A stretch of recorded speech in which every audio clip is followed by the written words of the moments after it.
right, so we're going to move right down here. We're going now over to Connecticut, Kimberly, and we're talking to Shane. Hi, Shane. How may we help you today? Hey, how's it going? For us, it's going well. What about you, my friend? Doing pretty good. Hanging in there. Essentially, what happened is my wife said that she wants to go ahead and leave me and doesn't love me anymore. Mm-hmm. And we're both. I'm in the military. She's a first responder, and like a lot of our work has definitely brought a lot of stress to us, Mm-hmm. along with a lot of physical and personal issues. So she basically and I emotionally and physically kind of detached from each other, and she doesn't want to work on the marriage, but I still do. So what do I need to do to convince her that hey, this is worth saving? If I may ask, how long have you been married? We've been dating for 13 years, married for 6. Okay. Children? No children, just pets. Okay. All right. In general principles, and I'll ask Kimberly to talk more about this, but in general principle, it kind of goes like this, Shane. What we do when we're trying to help somebody figure out how to solve a problem and save a marriage is the first thing is you look at anything that you're doing, if anything, that's pushing her away from you. And we typically look for things like, does she feel controlled by you? Does she feel ignored by you, or that she doesn't have a place in your life?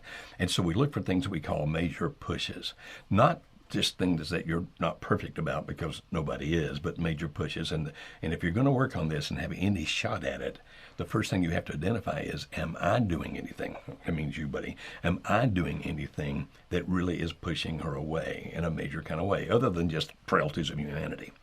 Then the other thing you look at is, okay, is there something out there drawing her away, that's pulling her away from me? And that can be another person. I'm not saying that's existing in your case, but it can be another person. It can be a lifestyle that they're pursuing. It can be any number of things drawing away. And if you want to work on this, the fact that she at this point is not interested does not mean that this is doomed. We work with couples every day, where that one of them saying, I'm done, I'm not in love with you anymore, I don't want to be with you anymore.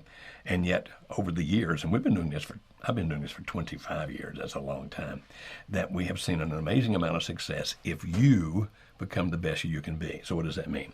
Number one, if you're doing any pushes, my friend, you need to recognize them, acknowledge them, and correct them.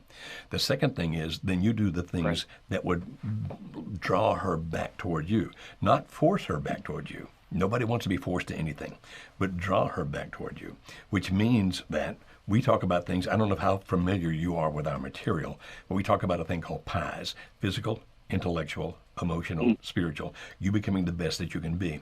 You become a safe place so that if and when you have any conversations with her, she can feel comfortable opening up and being herself. Those are draws that help draw back.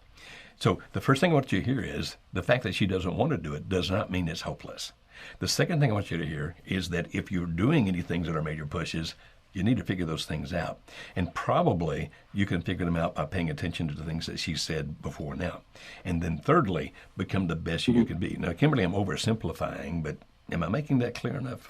I think you are. And I mean, Shane, your original question, it's very broad, not knowing just more of your situation and your story. But Joe has given that perfect starting point. And the professions that both of you are in are hard to begin with. Like you said, they are very stressful. Having been a military wife and a first responder wife, I can understand both sides of that, and not even as the soldier, which is its own set of all the stuff that that you have to deal with. And I'm sure some of that is playing a part in this as well.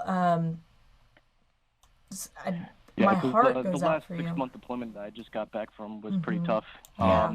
And I actually was able to read her journal, and I could see that how much she missed me, and I could see like the breakdown of like when her 911 calls would affect her, and also with how not not physically being there or emotionally being there because Yeah. I wasn't able to communicate to Mm-hmm. her while I was on mission. So hard. It put a huge wedge, and then Hmm. last month when I actually got a promotion from work that would require me to basically be away from home for 6 weeks.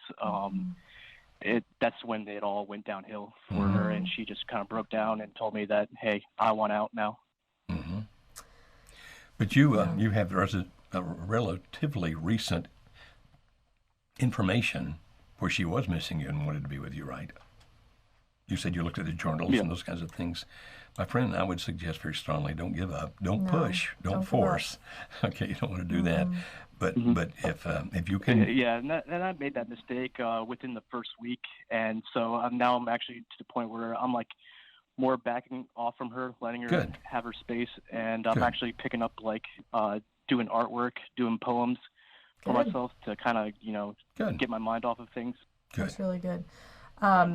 Yeah, Shane, again, this is one of those situations where I'm not your coach. You having a coach would be great in a situation like this, but I would also say don't ignore her, because if one of the things that she has been saying to you, or that you have inferred from what you've heard or read or whatever, is that she's felt lonely or emotionally, distant, then I would not push. I wouldn't go the other way, but I wouldn't also just completely shut down either. And it's that delicate balance. And anything we can do to help you, we want to. And we also value our first responders. We value our military. So we have special pricing available for you if that's something that you do want to proceed with. But anything, my heart has a special place for people who are in your situation. So anything we can do for you, we absolutely want to be able to help, Shane. So we're going to recommend that you call in and talk to one of our client representatives. Our telephone number, you'll look up on the screen now. There it is. If you're seeing the screen, it's 866-903-0990. That's 866-903-0990. If you already have a client rep, ask for him or her. If not, ask for one. Make sure they know what you do, because our nonprofit, we try to give the best prices on everything anyway, because we are a nonprofit. But we even cut that when it comes to people who do what you do, my friend.